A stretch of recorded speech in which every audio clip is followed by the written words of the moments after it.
ಕೂದಲುದ್ರ ಸಮಸ್ಯೆ, ನೆರೆ ಕೂದಲಿನ ಸಮಸ್ಯೆ, ಹೊಟ್ಟಾಗೋದು, ಸೀಳೋದು ಇವೆಲ್ಲ ಹೆಚ್ಚಾಗ್ತವೆ. ಇಲ್ಲಿ ವೃಕ್ಷತೆ ಕಾರಣದಿಂದಾಗಿ ಹೇರ್ ಫಾಲಿಕಲ್ಸ್ಗಳು ಏನಾಗಿರ್ತವೆ ಅಂತಂದ್ರೆ ವೀಕ್ ಆಗಿರ್ತವೆ. ಹೇರ್ ಕಂಡೀಷನರ್ಗಳು ಹಾಕೊಳ್ಳೋದು, ಅದರಿಂದ ಮತ್ತು ನೂರಾರು ಪ್ರಿಸರ್ವೇಟಿವ್ ಅದರಿಂದ ನೂರಾರು ಸಮಸ್ಯೆಗಳಾಗೋದು, ಮತ್ತು ಅದರಿಂದ ಸ್ಕಿನ್ ಕ್ಯಾನ್ಸರ್ಗಳೇ ಇದರಿಂದ ಬರ್ತವೆ. ಬೇರು ತೇವಾಂಶ ಇಲ್ಲದೆ ಇದ್ದಾಗ ಎಲೆ ಒಣಗ್ತವೆ, ಉದುರ್ತವೆ. ಆ ಸಮಸ್ಯೆಗೆ ಪರಿಹಾರ ಏನು? ಶ್ರೀ ಗುರು ಬಸವಲಿಂಗಾಯ ನಮಃ. ಓಂ ನಮಃ ಶಿವಾಯ. ಸರ್ವರಿಗೂ ಭಕ್ತಿಯ ಶರಣು ಶರಣಾರ್ಥಿ. ನಾನು ನಿಮ್ಮ ಯೋಗ ಗುರು ವೈದ್ಯ ಶ್ರೀ ಚನ್ನಬಸವಣ್ಣ, ಶ್ರೀಗಂಗಾ ಯೋಗ ನಿಸರ್ಗ ಚಿಕಿತ್ಸಾ ಹಾಗೂ ಆಯುರ್ವೇದ ಸಂಶೋಧನಾ ಕೇಂದ್ರ, ಆರೋಗ್ಯ ಮಹಾಮನೆ, ಬೆಂಗಳೂರು, ಹುಬ್ಬಳ್ಳಿ, ಧಾರವಾಡ ಹತ್ತಿರ ಮುರುಕಟ್ಟಿ. ತಮ್ಮೆಲ್ಲರಿಗೂ ನಮ್ಮ ಯೂಟ್ಯೂಬ್ ಚಾನಲ್ಗೆ ಭಕ್ತಿಯ ಸ್ವಾಗತ. ಆದ್ಮೇಲೆ ಇವತ್ತಿನ ಸಂಚಿಕೆಯಲ್ಲಿ ಚಳಿಗಾಲದಲ್ಲಿ ಕೂದಲುದ್ರ ಸಮಸ್ಯೆ, ನೆರೆ ಕೂದಲಿನ ಸಮಸ್ಯೆ, ಹೊಟ್ಟಾಗೋದು, ಸೀಳೋದು ಇವೆಲ್ಲ ಹೆಚ್ಚಾಗ್ತವೆ. ಆ ಸಮಸ್ಯೆಗೆ ಪರಿಹಾರ ಏನು? Hair care. ಇನ್ನು ವಿಂಟರ್ ಸೀಸನ್, ಚಳಿಗಾಲದಲ್ಲಿ ಕೂದಲಿನ ಪೋಷಣೆ ಹೇಗೆ ಮಾಡ್ಕೋಬೇಕು ಅನ್ನೋದನ್ನು ನೋಡೋಣ. ಇಲ್ಲಿ ವೃಕ್ಷತೆ ಕಾರಣದಿಂದಾಗಿ ಹೇರ್ ಫಾಲಿಕಲ್ಸ್ಗಳು ಏನಾಗಿರ್ತವೆ ಅಂತ ಹೇಳಿದ್ರೆ ವೀಕ್ ಆಗಿರ್ತವೆ. ಆ ಒಂದು ಡ್ರೈನೆಸ್ಸಿನ ಕಾರಣದಿಂದಾಗಿ ಹೇರ್ ಫಾಲಿಕಲ್ಸ್ಗಳಲ್ಲಿ ಬೇಕಾದಷ್ಟು ಪೋಷಕಾಂಶಗಳ ಸರಬರಾಜು ಆಗೋದಿಲ್ಲ. ಹಾಗೂ ಅಲ್ಲಿ ಆಗಿರ್ತಕ್ಕಂಥ ಕ್ಯಾಲ್ಸಿಫಿಕೇಶನ್ ಅಂದರೆ ಹಾರ್ಡ್ನೆಸ್ಸಿನ ಕಾರಣದಿಂದಾಗಿ ನಮ್ಮ ಆ ಒಂದು ಹೇರ್ ಫಾಲಿಕಲ್ಸ್ಗಳಲ್ಲಿ ಡಿಜೆನರೇಷನ್ ಅಂದರೆ ನಿಶತ್ವ ಹೆಚ್ಚಾಗ್ತದೆ. ಅದಕ್ಕೇನೆ ಸ್ಕಾಲ್ಪ್ ಸೊರೇಸಿಸ್ ಹೆಚ್ಚಾಗೋದು ಚಳಿಗಾಲದಲ್ಲಿ. ಕೂದಲೋದು, ಸೀಳೋದು, ಕಟ್ಟಾಗೋದು ಇವೆಲ್ಲ ಚಳಿಗಾಲದಲ್ಲಿ ಯಾಕೆ ಹೆಚ್ಚಾಗ್ತದೆ ಅಂದರೆ ಇದೇ ಕಾರಣದಿಂದಾಗಿ. ಮೂಲದಲ್ಲೇ ಸಮಸ್ಯೆ ಆಗುತ್ತಲ್ಲ. ಬೇರು ತೇವಾಂಶ ಇಲ್ಲದೆ ಇದ್ದಾಗ ಎಲೆ ಒಣಗ್ತವೆ, ಉದುರ್ತವೆ, ಸಮಸ್ಯೆ ಆಗಿ ಆಗುತ್ತೆ. ಅದೇ ರೀತಿಯಾಗಿ ನಮ್ಮ ಆ ಒಂದು ಸ್ಕಾಲ್ಪಿನ ಒಳಭಾಗದಲ್ಲಿ ಏನು ಹೈಡ್ರೇಷನ್ ಅಂದರೆ ಅಲ್ಲಿ ಒಂದು ಲುಬ್ರಿಗೇಷನ್ ಕಡಿಮೆ ಆದಾಗ, ಎಲೆಸ್ಟಿಸಿಟಿ ಕಮ್ಮಿ ಆದಾಗ ಇಂಥ ಸಮಸ್ಯೆಗಳು ಬರ್ತವೆ. ಅದಕ್ಕೆ ಅದನ್ನು ಸರಿ ಮಾಡಲಿಕ್ಕೆ ನಮ್ಮ ಹಿರಿಯರು ಏನು ಮಾಡ್ತಾರೆ ಅಂದರೆ ಚಳಿಗಾಲದಲ್ಲಿ ಕಂಪಲ್ಸರಿ ಎಣ್ಣೆ ಸ್ನಾನ ಮಾಡೋರು. ನಾವು ತಲೆಗೆ ಬಿಸಿನೀರನ್ನು ಹೆಚ್ಚು, ಚಳಿಗೆ ಅನುಗುಣವಾಗಿ ಹೆಚ್ಚು ಬಿಸಿನೀರು ಸ್ನಾನ ಮಾಡಿಬಿಡ್ತೇವೆ. ಅದಂತೂ ಸತ್ಯಾನಾಶ ಆಗ್ತದೆ. ತಲೆಗೆ ಯಾವತ್ತೂ ಹೆಚ್ಚು ಬಿಸಿನೀರು ಸ್ನಾನ ಮಾಡಬಾರ್ದು. ಹೀಗೆ ಮೊದಲೇ ವೃಕ್ಷತೆ ಇರ್ತದೆ, ಇನ್ನೂ ಆ ಬಿಸಿನೀರಿನ ಕಾರಣದಿಂದಾಗಿ ವೃಕ್ಷತೆ ಹೆಚ್ಚಾಗುತ್ತೆ. ಮತ್ತೆ ಮೇಲೆ ಕೆಮಿಕಲ್ ಸೋಪು ಶಾಂಪು ಹಾಕಿ ತೊಳೆದ್ರಂತೂ ಮುಗ್ದೇ ಹೋಯ್ತು. ಅದೇನು ಮಾಡುತ್ತೆ, ನಮ್ಮ ಬ್ರೈನಲ್ಲಿ ಇರ್ತಕ್ಕಂಥ ನ್ಯೂರಾನ್ಸ್ಗಳನ್ನು ಡ್ಯಾಮೇಜ್ ಮಾಡಲಿಕ್ಕೆ ಅದು ಕಾರಣ ಆಗುತ್ತೆ. ಬ್ರೈನಲ್ಲಿ ಇನ್ನಷ್ಟು ವೃಕ್ಷತೆನ ಹೆಚ್ಚಿಗೆ ಮಾಡಿ ಸ್ಟ್ರೋಕ್ ಆಗಲಿಕ್ಕೆ, ಬ್ರೈನ್ ಹೆಮರೇಜ್ ಆಗಲಿಕ್ಕೆ, ಇಸ್ಕೆಮಿಕ್ ಬ್ಲಾಕೇಜಸ್ ಆಗಲಿಕ್ಕೆ ಅದು ಮುಖ್ಯವಾಗಿರ್ತಕ್ಕಂಥ ಕಾರಣ ಆಗುತ್ತೆ. ಹೆಮರೇಜ್ಗೆ ಮುಖ್ಯವಾಗಿ ಇದೇ ಕಾರಣ ಆಗುತ್ತೆ. ನರಗಳು, ಅಲ್ಲಿರ್ತಕ್ಕಂಥ ಸ್ಮಾಲ್ ಬ್ಲಡ್ ವೆಸಲ್ಸ್ಗಳು ಈ ಒಂದು ವೃಕ್ಷತೆ ಕಾರಣದಿಂದಾಗಿ, ಈ ಉಷ್ಣತೆ ಕಾರಣದಿಂದಾಗಿ ಬ್ಲಾಸ್ಟ್ ಆಗ್ತವೆ. ಅದಕ್ಕೆ ತಲೆ ಮೇಲೆ ಚಳಿಗಾಲದಲ್ಲಿ ಹೆಚ್ಚು ಬಿಸಿನೀರು ಹಾಕೊಳ್ಳೋದು ನಿಲ್ಲಿಸ್ಬೇಕು. ಸ್ವಲ್ಪ ಮಟ್ಟದಲ್ಲಿ ಬಿಸಿನೀರು ಹಾಕೊಂಡ್ರೂ ಕೂಡ ಅಪಾಯಗಳಾಗಬಾರ್ದು ಅಂದರೆ ಏನು ಮಾಡ್ಬೇಕಂದ್ರೆ, ನಾವು ತಲೆಗೆ ಎಣ್ಣೆ ಸ್ನಾನ ಮಾಡಬೇಕು. ಆಮೇಲೆ ತಲೆಗೆ ನೀರನ್ನ ಹಾಕೊಳ್ಳೋದು. ಎಣ್ಣೆ ಹಚ್ಚಿ, ನಮ್ಮ ಹಿಂದಿನ ಜನ ಎಣ್ಣೆ ಹಚ್ಚದೆ ತಲೆ ಮೇಲೆ ನೀರು ಹಾಕ್ತಾನೆ ಇರಲಿಲ್ಲ. ತಲೆಗೆ ಎಣ್ಣೆ ಹಚ್ಚೋದು, ಕಿವಿಗೆ ಎಣ್ಣೆ ಹಚ್ಚೋದು, ಕಣ್ಣಿನಲ್ಲಿ ಎಣ್ಣೆ ಬಿಟ್ಕೊಳ್ಳೋದು, ಮೂಗಿನಲ್ಲಿ ಎಣ್ಣೆ ಬಿಟ್ಕೊಳ್ಳೋದು ಇವೆಲ್ಲ ಏನಂತ ಹೇಳ್ತಾರೆ ಅಂದರೆ ಆ ಒಂದು ಎಣ್ಣೆ ಚಿಕಿತ್ಸೆ ಮೂಲಕ ಮೈಗೆಲ್ಲ ಎಣ್ಣೆ ಹಚ್ಚಿದ ಮೇಲೇ ಸ್ನಾನ ಮಾಡೋರು, ತಲೆ ಸ್ನಾನ.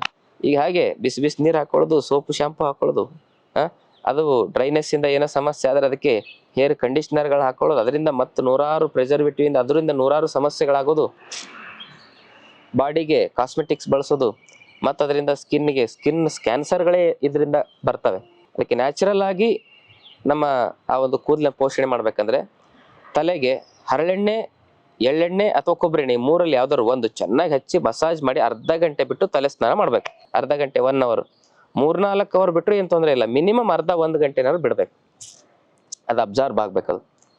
ಹೀಗೆ ಮಾಡಿದ್ರೆ ಕೂದಲ ಆರೋಗ್ಯ ಚೆನ್ನಾಗಿರ್ತದೆ. ಇತ್ತೀಚಿನ ದಿನಗಳಲ್ಲಿ ಎಣ್ಣೆ ಹಚ್ಚೋದೇ ಬಿಟ್ಬಿಟ್ಟಾರೆ ಕೆಲವು ಜನ, ಅದರಿಂದ ತುಂಬ ತೊಂದರೆ ಆಗುತ್ತೆ.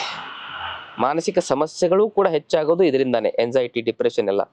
ಯಾಕಂದರೆ ಆ ನ್ಯೂರಾನ್ಸ್ಗಳಲ್ಲಿ ಅಷ್ಟು ಮಿಸ್ಕಮ್ಯುನಿಕೇಶನ್, ಅಲ್ಲಾಗಿರ್ತಕ್ಕಂಥ ಎಲೆಕ್ಟ್ರಿಕ್ ಸಿಗ್ನಲ್ಸ್ಗಳ ವ್ಯತ್ಯಾಸ ಆದಾಗ ಅದು ಮಾನಸಿಕವಾಗಿಯೂ ಸಮಸ್ಯೆ ಕಾರಣ ಆಗ್ತದೆ. ಅದಕ್ಕೆ ತಲೆ ತಣ್ಣಗಿರಬೇಕು, ಕಾಲು ಬೆಚ್ಚಗಿರಬೇಕು, ಹೊಟ್ಟೆ ಮೆತ್ತಗಿರ್ಬೇಕಂದ್ರೆ ಇದು ಆರೋಗ್ಯವಂತರ ಲಕ್ಷಣ. ಇದು ನಮ್ದೇನಾಗಿದೆ, ತಲೆ ಬಿಸಿಯಾಗಿದೆ, ಕಾಲು ತಣ್ಣಗಾಗಿದ್ದಾವೆ, ಹೊಟ್ಟೆ ಎದ್ದೋತದ್ವಾಗಿದೆ. ಅದಕ್ಕೆ ತಲೆಗೆ ಎಣ್ಣೆ ಹಾಕೋದು ಬಹಳ ಮುಖ್ಯ. ಪ್ರತಿನಿತ್ಯ ಎಣ್ಣೆ ಹಾಕಬೇಕು. ವಾರಕ್ಕೊಂದ್ಸಲಿ ಅಂಟ್ವಾಳಕಾಯಿಂದ ತಲೆ ತೊಳಿಬೇಕು. 100 ಗ್ರಾಮ್ ಅಂಟ್ವಾಳಕಾಯನ್ನು ಏನು ಮಾಡಬೇಕು, ನೀರಿನಲ್ಲಿ ನೆನೆಸಿ ಬೆಳಗ್ಗೆ ಅದನ್ನು ಕುದಿಸ್ಬೇಕು. ಕುದಿಸಿ ಅದನ್ನು ಚೆನ್ನಾಗಿ ಮಿಕ್ಸಿಗೆ ಹಾಕಿ ಅದರ ರಸವನ್ನು ತೆಗಿಬೇಕು. ಅದನ್ನು 100 ಗ್ರಾಮು ಅಂಟ್ವಾಳಕಾಯನ್ನ ನಾವು 100 ml ನೀರಿನಲ್ಲಿ ಕುದಿಸಿ ಅದು ಕುದ್ದು 100 ml ಅಷ್ಟು ಉಳಿಬೇಕು. ಅದನ್ನ ರಸ ತೆಗೆದಾಗ ಮಿಕ್ಸಿಗೆ ಹಾಕಿ ಅದನ್ನ ರಸ ತೆಗೆದಾಗ ಅದು ಶಾಂಪೂ ತರನೇ ಆಗುತ್ತೆ. ಅದನ್ನ ತಲೆಗೆ ಹಚ್ಕೊಂಡು ತಲೆ ತೊಳ್ಕೊಂಡ್ರೆ ಅದ್ಭುತವಾಗಿ ತಲೆ ಕ್ಲೀನ್ ಆಗುತ್ತೆ, ಮತ್ತೆ ಈ ತರದ ಸಮಸ್ಯೆಗಳು ಬರೋದಿಲ್ಲ. ಅಥವಾ ಮುಲ್ತಾನಿ ಮಿಟ್ಟಿಯನ್ನ ಕೊಬ್ಬರಿ ಎಣ್ಣೆಯಲ್ಲಿ ಮಿಶ್ರಣ ಮಾಡಿ ಅದ್ರಲ್ಲಿ ಸ್ವಲ್ಪ ನಿಂಬೆಹಣ್ಣಿನ ರಸ ಹಾಕಿ ಆ ಪೇಸ್ಟ್ ಮಾಡಿಕೊಂಡು ತಲೆ ತೊಳಿಬಹುದು. ಈ ರೀತಿ ಮಾಡೋದ್ರಿಂದ ತಲೆ ಕೂದಲಿನ ಸಮಸ್ಯೆ ಬರೋದಿಲ್ಲ. ಇದನ್ನ ಬಿಟ್ಟು ಕೆಮಿಕಲ್ ಸೋಪ್ ಏನಾರು ಹಾಕಿದ್ರೆ ಮುಗಿದೋಯ್ತು ಕತೆ, ಶಾಂಪೂ ಹಾಕಿದ್ರು ಅಷ್ಟೇ. ಹಾಗಾಗಿ ಇದನ್ನ ನೀವು ಸರಿಯಾಗಿ ಅರ್ಥ ಮಾಡ್ಕೊಳ್ಳಿ. ಎಷ್ಟೇ ನಾವು ಆಯುರ್ವೇದಿಕ್ ಶಾಂಪೂ ಮಾಡ್ತೇವೆ ಅಂದ್ರೆ ಸ್ವಲ್ಪ ಕೆಮಿಕಲ್ ಹಾಕ್ಲೇಬೇಕು. ಅದಕ್ಕೆ ಫಸ್ಟ್ ಆಪ್ಷನ್ನು ಮನೆ ಮದ್ದು, ಎರಡನೇ ಆಪ್ಷನ್ ಆಯುರ್ವೇದಿಕ್. ನಿಮ್ ಮಾಡ್ಕೊಳ್ಳಿಕ್ಕಾದ್ರೆ ಎಲ್ಲಾದ್ರೂ ಒಳ್ಳೆ ಶಾಂಪೂಗಳು ಸಿಕ್ಕಿದ್ರೆ ಅದನ್ನ ತುಂಬಾ ಅದರಲ್ಲಿ ಆಯಿಲಿ ಕಂಟೆಂಟ್ ಇರ್ಬೇಕಂತ ಶಾಂಪೂನ ನಿಯಮಿತವಾಗಿ ಬಳಸೋದು. ಯಾಕಂದ್ರೆ ಕೆಲವು ಜನರಿಗೆ ಏನೇ ಹೇಳಿದ್ರು ಭೂತ ಹಿಡ್ಕೊಂಡಿರ್ತಾರೆ. ಅದು ಪೂರ್ವ ಕೆಟ್ಟದನ್ನ ಬಳಸೋದಕ್ಕಿಂತ ಒಂಚೂರು ಅದರಲ್ಲೇ ಚೆನ್ನಾಗಿರೋದು ಬಳಸಿ ಅಂತ ನಾವು ಹೇಳ್ತಾ ಇದ್ದೇವೆ. ಮತ್ತೆ ಹೇರ್ ಪ್ಯಾಕ್ ಹೇಳ್ತೀನಿ. ಅದೇನಂದ್ರೆ 100 ಗ್ರಾಮ್ ನೆನೆಸಿರೋ ಮೆಂತ್ಯ, 100 ಗ್ರಾಮು ಈರುಳ್ಳಿ, ಆಮೇಲೆ 100 ಗ್ರಾಮು ಅಲೋವೆರಾ, ಅದರಲ್ಲಿ ಒಂದು 50 ಗ್ರಾಮ್ನಷ್ಟು ಕರಿಬೇವಿನ ಎಲೆ, ಇವೆಲ್ಲವನ್ನು ಹಾಕಿ ಮಿಕ್ಸಿಗೆ ಹಾಕಿ ಪೇಸ್ಟ್ ತಯಾರಿಸ್ಕೊಳ್ಳಿ. ಆ ಪೇಸ್ಟನ್ನು ತಲೆಗೆ ಹಚ್ಕೊಂಡು ಪ್ಯಾಕ್ ಥರ ಹಾಕ್ಕೊಂಡು ಒಂದು ಅರ್ಧ ಮುಕ್ಕಾಲು ಗಂಟೆ ಆದಮೇಲೆ ಅಂಟ್ವಾಳಕಾಯಿಂದ ತಲೆ ತೊಳಿರಿ. ಇದರಿಂದ ಚಳಿಗಾಲದಲ್ಲಿ ಆಗ್ತಕ್ಕಂಥ ಕೂದಲಿನ ಸಮಸ್ಯೆಗಳಿಗೆ ಪರಿಹಾರವನ್ನು ಕಂಡುಕೊಳ್ಬಹುದು. ಇವೆಲ್ಲ ಪದಾರ್ಥಗಳಲ್ಲಿ ಸ್ನಿಗ್ಧ ಗುಣಧರ್ಮ ಇರೋದ್ರಿಂದ ಅದು ನಮ್ಮ ಹೇರ್ ಫಾಲಿಕಲ್ಸ್ಗಳಲ್ಲಿ ಆಗ್ತಕ್ಕಂಥ ಡ್ಯಾಮೇಜನ್ನು ತಡೆದು ಅಲ್ಲಿ ಮತ್ತೆ ಸ್ನಿಗ್ಧತೆಯನ್ನು ಹೆಚ್ಚಿಸಿ, ಸರ್ಕ್ಯುಲೇಷನ್ ಹೆಚ್ಚಿಸಿ, ಆ ಒಂದು ಸ್ಕಾಲ್ಪನ್ನು ಮತ್ತೆ ರಿಪೇರಿ ಮಾಡ್ತಕ್ಕಂಥ ಕೆಲಸವನ್ನು ಈ ಒಂದು ಹೇರ್ ಪ್ಯಾಕ್ ಮಾಡ್ತದೆ. ಆದ್ಮೇಲೆ ಈ ಮಾಹಿತಿ ಇಷ್ಟವಾದಲ್ಲಿ ತಮ್ಮ ಬಂಧು ಮಿತ್ರರೊಂದಿಗೆ ಶೇರ್ ಮಾಡ್ಕೊಳ್ಳಿ. ಜೊತೆಗೆ ತಾವೇನು ಚಾನಲ್ ಸಬ್ಸ್ಕ್ರೈಬ್ ಮಾಡ್ಕೊಂಡಿಲ್ಲ ಅಂದರೆ ದಯವಿಟ್ಟು ಸಬ್ಸ್ಕ್ರೈಬ್ ಮಾಡ್ಕೊಳ್ಳಿ. ನಿಮ್ಮ ಪ್ರೋತ್ಸಾಹವೇ ನಮಗೆ ಶಕ್ತಿ. ನೀವು ಲೈಕ್ ಮಾಡೋದು, ಶೇರ್ ಮಾಡೋದು, ಸಬ್ಸ್ಕ್ರೈಬ್ ಮಾಡೋದು ಮಾಡಿದ್ರೆ ನಾವು ಇನ್ನಷ್ಟು ಒಳ್ಳೆ ವಿಚಾರಗಳನ್ನ ಹೇಳಲಿಕ್ಕೆ ನಮಗೂ ಕೂಡ ಸ್ಫೂರ್ತಿ ಬರ್ತದೆ.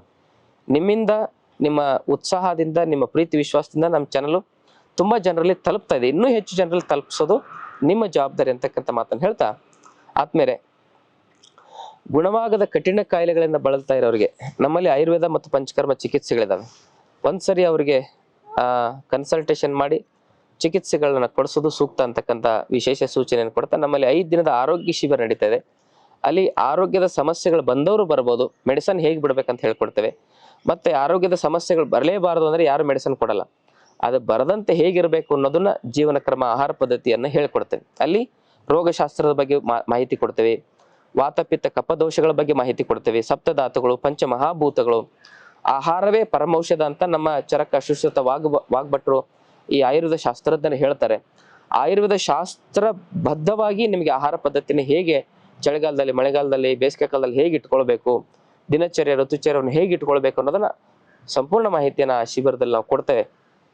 ಆ ಶಿಬಿರಕ್ಕೆ ನೀವು ಭಾಗವಹಿಸಿ ನಿಮ್ಮ ಕುಟುಂಬದ ಆರೋಗ್ಯ ನೆಮ್ಮದಿಯನ್ನ ಕಾಯ್ದುಕೊಳ್ಳಿ ಅಂತಕ್ಕಂಥ ಮಾತನ್ನು ಹೇಳ್ತಾ ಕುಟುಂಬ ಸಮೇತರಾಗಿ ಬಂದು ಆ ಶಿಬಿರಕ್ಕೆ ಭಾಗವಹಿಸಬಹುದು. ತಮ್ಮೆಲ್ಲರಿಗೂ ಶರಣಾರ್ಥಿ.